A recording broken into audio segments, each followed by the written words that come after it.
미국을 흔히 기독교의 토대 위에 세워진 국가라고 합니다. 초기 이민자들이 청교도였기 때문이기도 하지만 또 국부라고 불리는 이들, 우리에게 익숙한 조지 워싱턴, 토머스 제퍼슨, 벤자민 프랭클린, 그 외 여러 초기 지도자들이 늘 입에 참 연설 때마다 신을 언급하거나 혹은 그들 자신이 기독교인이었지요. 미국의 독립선언문 2장을 봐도 창조주가 모든 이들에게 양보할 수 없는 그 권리를 주었다 하는 표현이 나옵니다. 이런 것들을 보면 우리 미국이 기독교 국가가 아닌가 하는 생각을 하는 이들이 적잖이 있지만, 그러나 사실 잘 뜯어보면 꼭 그런 것만은 아닙니다. 이 초기 지도자들, 국부라고 불리는 이들이 언급한 신이나 독립선언서에 있는 그 창조주는 사실상 우리 기독교인들이 믿는 여호와 하나님을 가리키는 것은 아닙니다. 오히려 그 이신론의 신에 더 가깝습니다.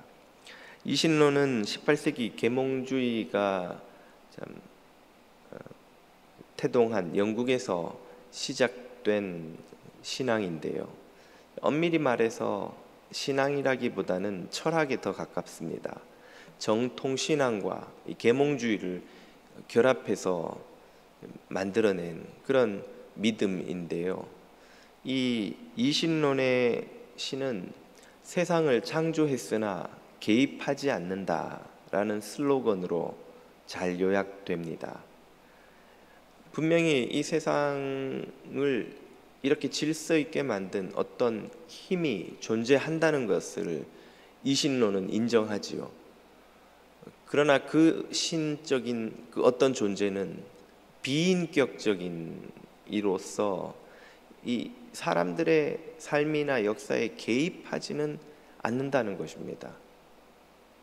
그러면 역사는 어떻게 굴러가는가? 신의 개입으로 굴러가는 것이 아니라 그 창조 때의 그 세상 속에 이미 내재된 원리, 법칙에 의해서 자동으로, 마치 기계가 처음에 프로그램만 해주면 자동으로 돌아가듯이 그렇게 자동으로 세상도 참 굴러간다 하는 것이지요.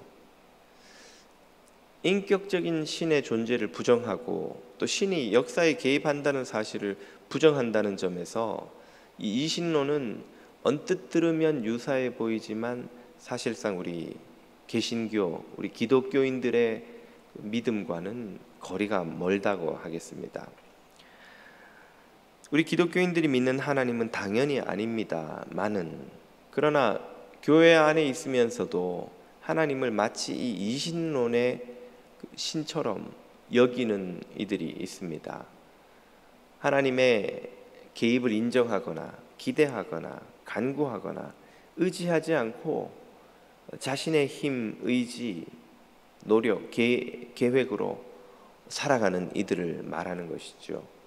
왜 교회는 다니는데 살아계신 하나님의 존재를 인정하지 못하는 것일까요? 하나님의 이 역사하심, 개입하심을 인정하지 못하는 것일까요? 여러 가지 이유가 있다고 생각됩니다만 그 중에 한 가지는 아마 이런 것일 수 있겠죠. 세상을 보니까 악인이 승승장구하고 의인이 고통을 당하는 현실이 바뀌지를 않는 것 같은 것이죠.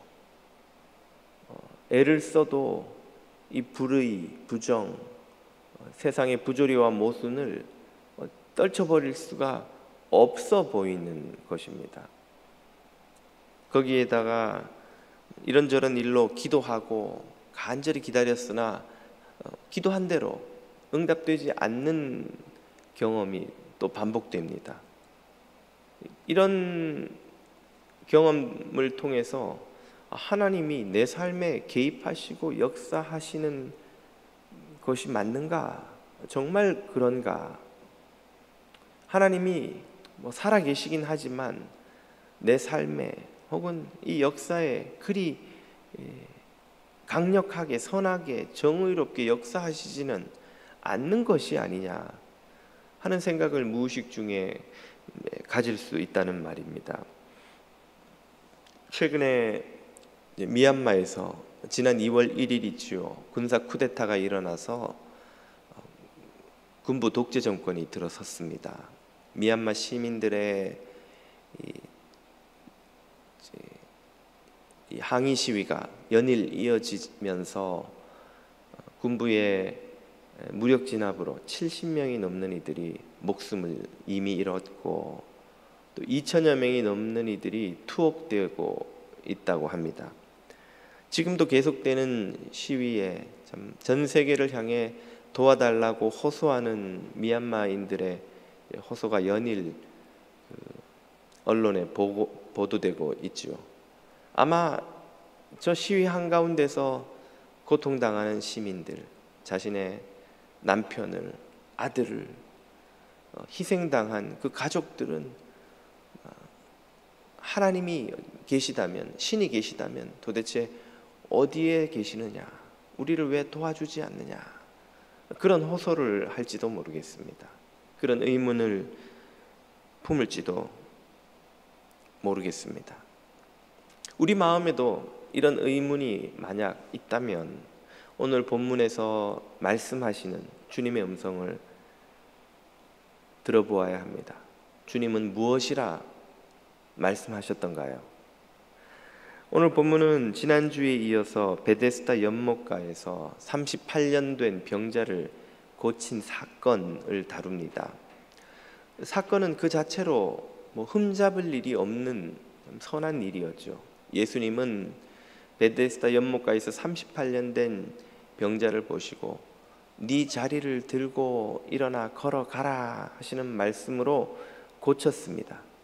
그렇게 그가 고침받은 것으로 이 사건은 끝난 것처럼 보였고 무슨 사건에 반전이 있을 거리가 있을까 싶은데요. 오늘 본문에서 이 사건이 전혀 다른 엉뚱한 방향으로 전개되는 것을 확인합니다. 예기치 않았던 변수가 등장하는데요. 그것은 이 치유 사건이 일어난 시간이 바로 안식일이었다는 사실입니다. 안식일 날 이 병자가 자신의 자리를 들고 일어나 걸어가는 것을 보고 유대 종교 지도자들이 그에게 문제를 삼습니다. 왜 안식일 날 규정을 어기고 자리를 들고 일어나 걸어가느냐? 노동을 금지하는 안식일 규정을 어겼다는 것이지요. 이어서 그렇게 명한 예수님까지 이 종교 지도자들의 공격을 받습니다. 사건이 이렇게 전개되는 것을 보면서 의문이 생깁니다. 예수님은 그렇다면 그날이 안식일이었다는 사실을 모르셨던 것일까? 잊어버리신 것인가? 그런 가정은 불가능에 가깝습니다. 안식일을 지키는 것에 목숨을 거는 유대의 사회에서 태어나서 자라신 예수님이 그날이 안식일인 것을 깜빡 잊어버리고 그 병자를 치유했다? 있을 수 없는 일이지요. 분명히 예수님은 그 날을 잘 아셨을 겁니다. 그럼에도 불구하고 예수님은 왜 그 병자를 고치심으로 문제를 야기하신 것일까? 주님께서 문제를 피하고자 하셨다면 얼마든지 그러실 수가 있었습니다. 아니 38년을 기다린 병자에게 하루 더 기다리게 하는 게 뭐가 문제겠습니까?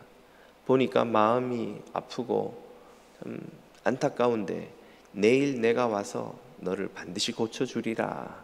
그렇게 해도 되는 것 아니겠습니까? 거기에다 더해서 사실 예수님은 그를 안식일에 고쳐주시면서도 안식일 규정을 전혀 어기지 않으실 수도 있었습니다. 왜일까요? 보십시오. 예수님이 그를 고치기 위해서 하신 것은 말씀 몇 마디가 전부였습니다. 네가 낫기를 원하느냐? 그리고는 일어나 네 자리를 들고 가라. 말씀하시는 것은 안식일을 어기는 것이 아니었습니다. 실제로 종교 지도자들이 문제 삼은 것도 예수님이 그 병자를 고치셨다는 사실이 아닙니다. 그 병자가 일어나 가면서 자리를 들고 갔다는 것, 그것을 문제 삼았던 것이죠. 그게 노동하지 말라는 규정을 어긴 것이라고 보았기 때문에 말입니다. 그러니까 예수님이 그를 고쳐주시면서도 자리를 들고 가라는 명령만 하지 않으셨더라도 그냥 너는 고침받았으니 갔다가 이 자리는 안식일이 지나거든 와서 가져가거라 해도 되는 문제였다는 말이죠. 그런데 굳이 예수님은 자리를 들고 일어나 가라고 명하셨고 그것이 문제를 야기합니다.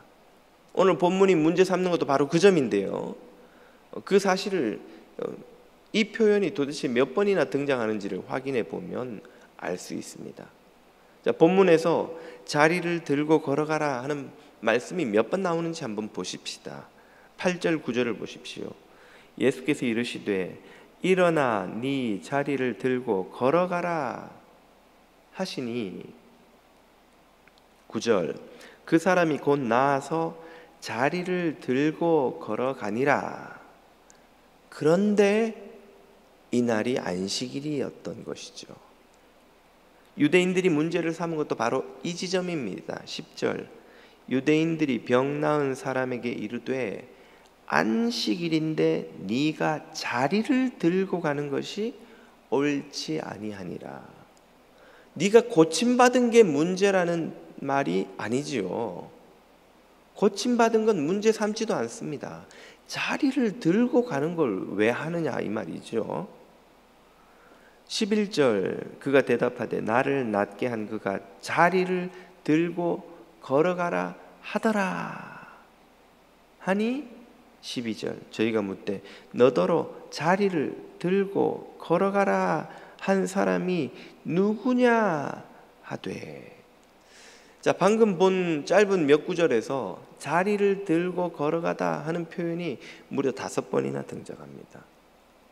문제가 된 것은 바로 이 행위였던 것입니다. 그러므로 예수님께서 그를 치유하시는 것이 목적이었다면 굳이 자리까지 들고 가라고 말씀하실 필요가 없으셨단 말이죠. 그냥 치유하시고 자리는 내일 와서 가져가거라 해도 그만인데 왜 굳이 예수님은 그에게 자리를 들고 일어나 걸어가라고 말씀하심으로써 이 사단을 일으키셨던 것일까요? 예수님께서 안식일에는 자리를 들고 가면 안 된다, 이 자리를 드는 것이 노동 금지 규정을 어기는 것이라는 당시 랍비들이 만들어서 가르쳤던 그런 세세한 규정들을 위반하는 것이라는 사실을 모르셨기 때문은 아닙니까? 그 역시 불가능한 가정입니다. 유대 사회의 랍비로 인정받으셨던 예수님께서 그 당시 유대 지도자들이 가르쳤던 규정을 모르셨다? 불가능하죠.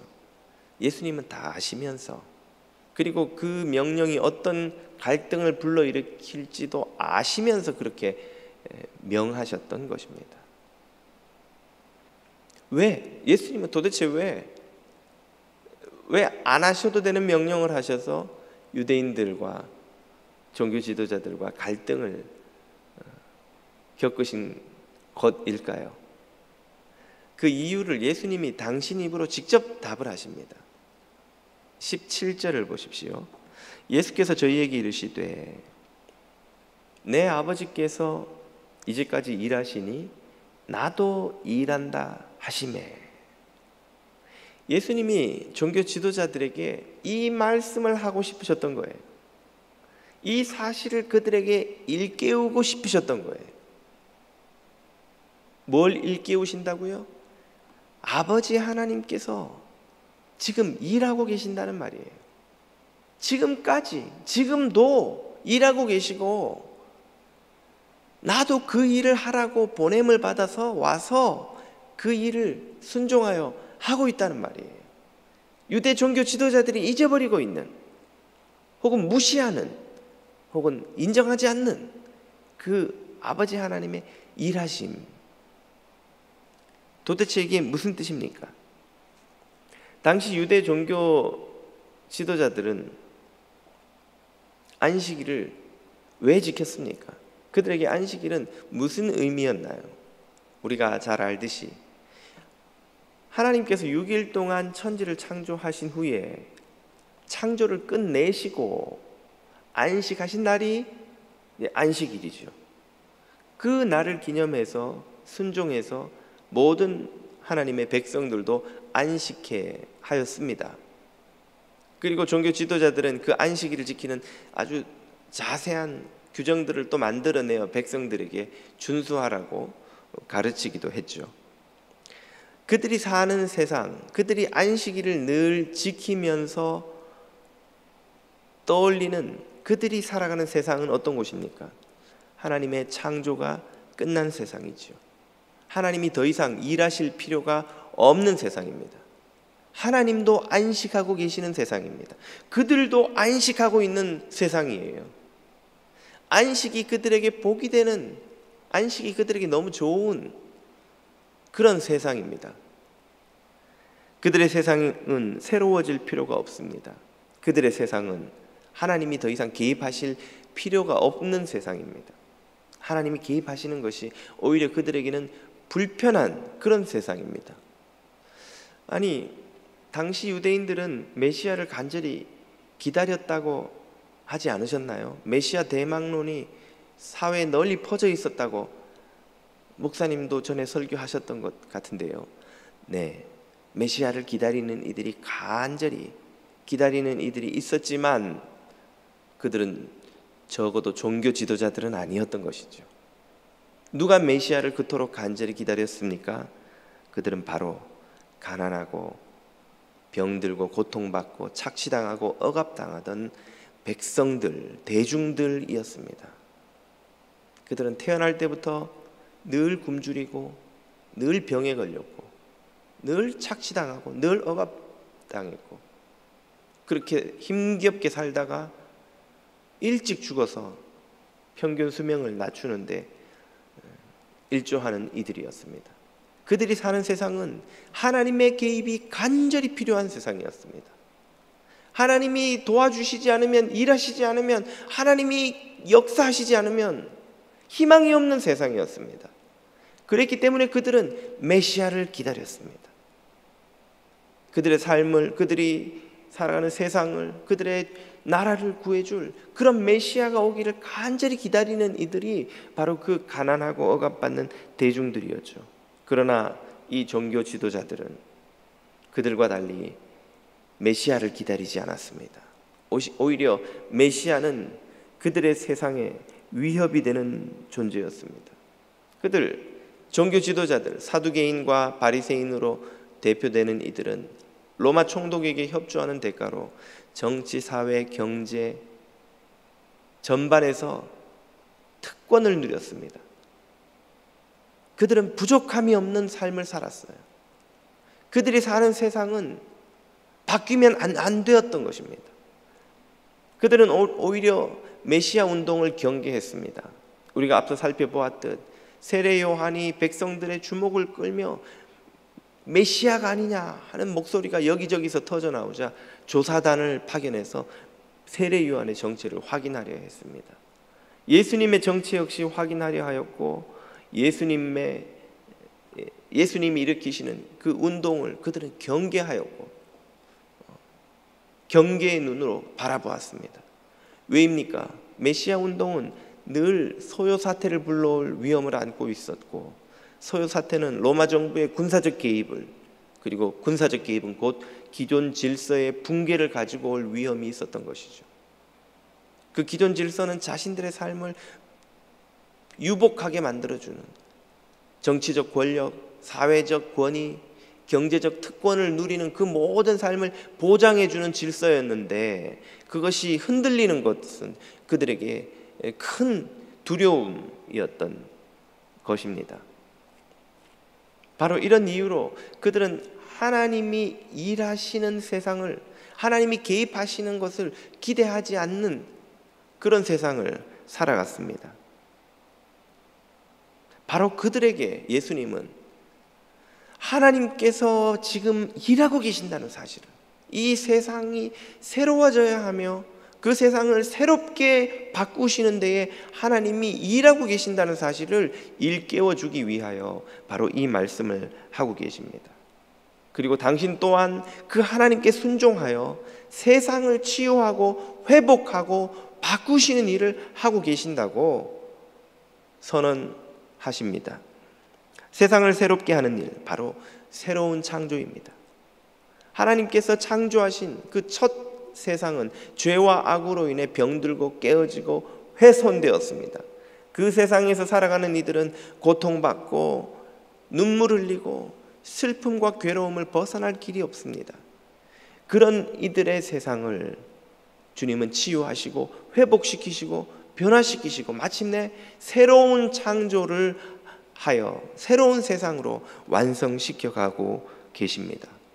하나님이 그런 일을 새 창조를 하고 계신다는 사실을 이사야 선지자는 진작 이렇게 선포한 적이 있죠. 보라, 내가 새 하늘과 새 땅을 창조하나니. 새 하늘을 창조하셔요. 새 땅을 창조하세요. 이전 것은 기억되거나 마음에 생각나지 아니할 것이라. 하나님이 하고 계시는 일이에요. 새 하늘과 새 땅을 창조하고 옛 하늘과 옛 땅이 기억나지 않을 정도로, 그 옛 하늘과 옛 땅, 병들고 훼손되고 깨어진 세상은 치유되고 회복되고 변화되어야 될 필요가 있다는 말씀이죠. 베드로 사도는 성도들이 바라보아야 하는 비전이 무엇인지 이렇게 선언합니다. 우리는 그의 약속대로 의에 거하는 바 새 하늘과 새 땅을 바라보도다. 우리 성도들은 하나님이 바꾸고 계시는 세상, 그래서 마침내 바꾸실 새 하늘과 새 땅을 바라보아야지, 이 병들고 깨어지고 훼손된 옛 하늘과 옛 땅을 바라보며 살아가서는 안 된다는 뜻이죠. 옛 하늘과 옛 땅이 주는 안락과 평안과 복지에 젖어서 새 하늘을 바라보는, 새 땅을 기다리는 그 비전을 잃어버려서는 안 된다는 말입니다. 사도 요한은 하나님께서 이루실 그 비전의 열매를, 결과를 이렇게 또 선언합니다. 또 내가 새 하늘과 새 땅을 보니 처음 하늘과 처음 땅이 없어졌고 바다도 다시 있지 않더라.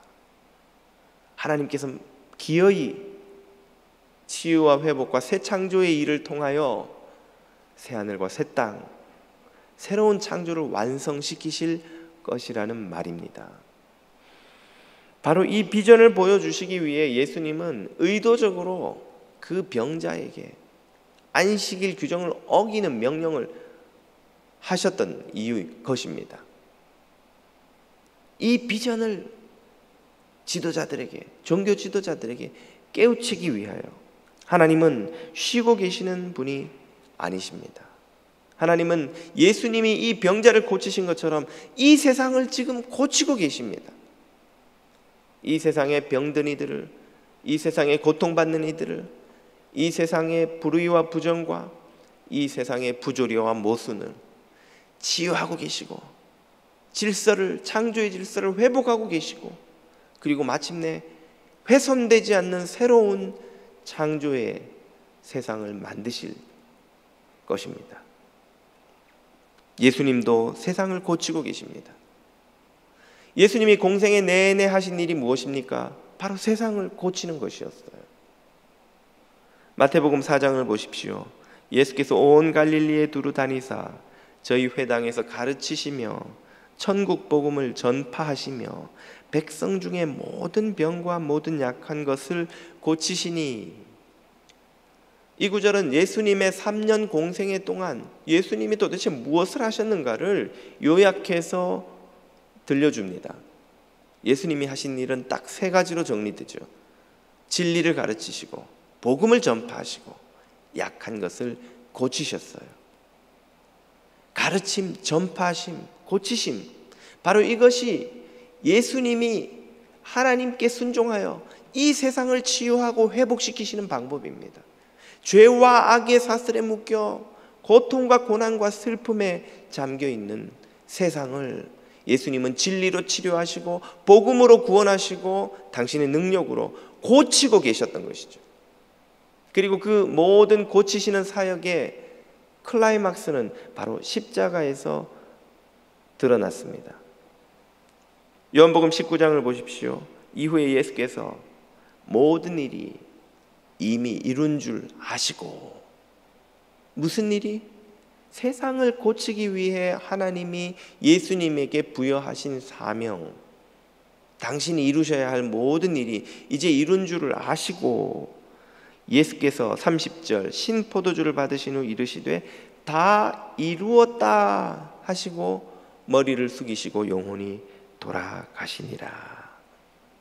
새 창조를 위해 당신이 이 땅에서 하셔야 했던 모든 일은 주님이 다 이루신 것이죠. 그러면 예수님께서 부활하시고 승천하심으로 그 새 창조의 일은 중단되었습니까? 아닙니다. 주님은 성령을 보내셔서 이 땅에 교회를 세우시고 그 교회를 통해 새 창조의 일을 지금도 계속하고 계십니다. 예수님이 부활하신 후 승천하시기 전 제자들에게 하셨던 말씀을 들어보십시오. 20장 21절입니다. 예수께서 또 이르시되 아버지께서 나를 보내셔서 내가 와서 새 창조의 일을 하였고, 그 새 창조를 가로막는 죄와 죽음의 사슬을 십자가에서 결정적으로 끊어버렸으니 이제 나도 너희를 보내노라. 가서 그 새 창조의 일을 계속하여라. 예수님은 지금도 제자들을 통해서 새 창조를 계속하고 계십니다.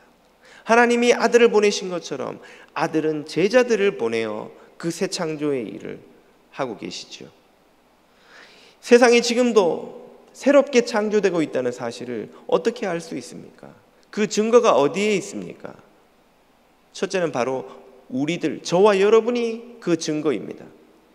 고린도후서 5장 17절은 말씀하시죠. 그런즉 누구든지 그리스도 안에 있으면 새롭게 창조된 새로운 피조물이라. 첫 창조의 옛 피조물이 아니라 새 창조의 새 피조물이다. 이전 것은 지나갔으니 보라 새 것이 되었도다. 아멘. 저와 여러분이 새 것이 된 줄 믿으시기 바랍니다. 우리는 새 창조의 피조물들이에요. 옛 창조의 피조물들이 아닙니다. 저와 여러분이 그 증거예요. 주님을 모를 때 헛된 것을 구하며 살았던 제가 지금은 주님 안에서 구원받고 거듭나서 하나님 나라를 위해 살고 부족하지만 주님 닮기를 원하며 매일매일 살아가고 있습니다. 주님을 모를 때에 우리 부모님 세대에 어려운 일이 있으면 전 보러 가서 헛된 것을 구하며 헛된 것에 의지하며 살았던 우리 가정이 주님을 만나고 주님의 복을 누리며 천국의 소망을 품고 살아가고 있습니다. 주님으로 인해서 새로운 피조물로 거듭나서 살아가는 이들의 간증과 구원받은 가정과 공동체, 사회의 증거는 끝도 없이 하늘의 별처럼 가득합니다. 우리를 둘러싼 구름 같은 허다한 증인들이 초대교회 때부터 지금까지 늘 교회 역사에 새로운 피조물로 새롭게 창조된 구원받은 영혼들이 그 증거가 되었습니다. 두 번째 증거는 바로 역사입니다. 하나님께서 역사에 개입하셔서 그 역사를 새롭게 창조하고 계신다는 사실을 드러내어 보여주는 것이 역사 그 자체입니다. 앞서 언급했던 미얀마 쿠데타와 같은 상황에서 하나님은 도대체 어디 계신 걸까요? 내 남편이 총에 맞아 죽어가고 아들이 민주주의를 위해 무엇이라도 해야 한다고 뛰쳐나갔다가 주검이 되어서 돌아오지도 않고 있는 그 고통받는 가정들, 그 신음하는 백성들이 하나님은 도대체 어디 계십니까? 라고 묻는다면 뭐라고 답할 수 있겠습니까? 예수님이 그 답을 이미 들려주셨습니다. 주님이 이 땅에 오셔서 가장 고통받고 억압받고 눈물 흘리며 신음하고 있는 백성들 곁으로 가셔서 그들과 함께 고통당하셨고 마침내 그들의 죄를 위하여 당신이 십자가에서 가장 큰 고통을 친히 당하셨던 것처럼 주님은 지금 피 흘리고 있는 미얀마 백성들, 신음하는 그 백성들 가운데 계시며 함께 눈물 흘리고 계십니다. 그리고 그 나라를, 그 영혼들을, 그 사회를, 그 역사를 고치고 계셔요. 치유하고 계셔요. 회복하고 계십니다. 그리고 마침내 우리는 그 역사가 하나님의 뜻대로 의의 길로, 사랑의 길로 치유되고 회복될 것을 믿습니다. 그것을 믿고 우리는 응원하고 기도하고 한 마음으로 인내하고 있는 것입니다. 과연 미얀마에 그런 봄이 찾아올까요? 그렇다고 우리는 믿습니다. 우리 민족이 그 증거가 아니던가요? 불과 반세기 전에 우리도 군부 독재를 겪으며 얼마나 많은 이들이 피눈물을 흘리며 견뎌내었습니까? 반세기 만에 지금 대한민국은 UN 민주주의 보고서에 의하면 미국보다 민주주의가 더 발전한 나라라고 인정받고 있습니다. 한국도 미국도 이상사회가 아니기에, 사람들이 사는 곳이기에 이런저런 문제들이 아직도 끊이지 않지만, 그럼에도 불구하고 한국은 그 엄혹했던 독재의 어두웠던 시기를 이겨내고 전 세계가 인정하는 민주주의 국가로 우뚝 서지 않았습니까? 미얀마에도 그런 봄이 오지 않으리라고 누가 장담할 수 있단 말입니까? 하나님이 역사 속에 개입하셔서 일하고 계신다는 증거가 아니고 무엇입니까? 200년 전만 해도 한 사람이 또 다른 사람을 노예로 삼아서 짐승처럼 부리다가 병들면 죽여버리는 일이 아무 문제가 되지 않는 합법적인 세상이었습니다. 그러나 지금은 그 누구도 다른 이들을 노예로 삼을 법적 권리가 없지요. 100년 전만 하더라도 여자는 투표권도 없는 이 사회에 정상적인 시민으로 인정받지 못하는 존재였습니다. 그러나 지금은 투표권은 말할 것도 없고 어떤 분야에서는 남자들보다 더 두각을 드러내며 활약하는 시대가 되지 않았습니까? 50년 전, 반세기 전만 해도 심지어 이 미국 사회에서조차도 유색인종을 차별하는 것이 합법적이던 세상을 우리는 살았습니다. 그러나 지금은 적어도 법적으로는 유색인종을 차별하면 처벌받는 그런 시대를 살아가고 있지 않습니까? 아직도 고쳐야 할 것이 많지만, 아직도 의를 위한 싸움이 끝나지 않았지만, 하나님이 의를 위하여, 하나님 나라를 위하여 이 세상을 고쳐가고 계신다는 사실을 우리는 부인할 수 없습니다. 인정할 수밖에 없습니다. 하나님은 세상을 치유하시고 회복시키시고 고치시고 새하늘과 새 땅의 완성 때까지 쉬지 않고 그 일을 하고 계십니다. 예수 그리스도께서는 하나님께 순종하여 그 일을 계속해 오셨습니다. 그리스도의 몸된 교회는 오늘도 부름받아 그 일을 하고 있는 것입니다. 아버지가 일하시고 계시기에 예수님도 일하셨습니다. 아버지가 아들을 보내셨기에 아들도 제자된 우리들을 세상으로 보내셨습니다. 저와 여러분은 바로 그 새 창조를 위해 부름받은 일꾼들입니다.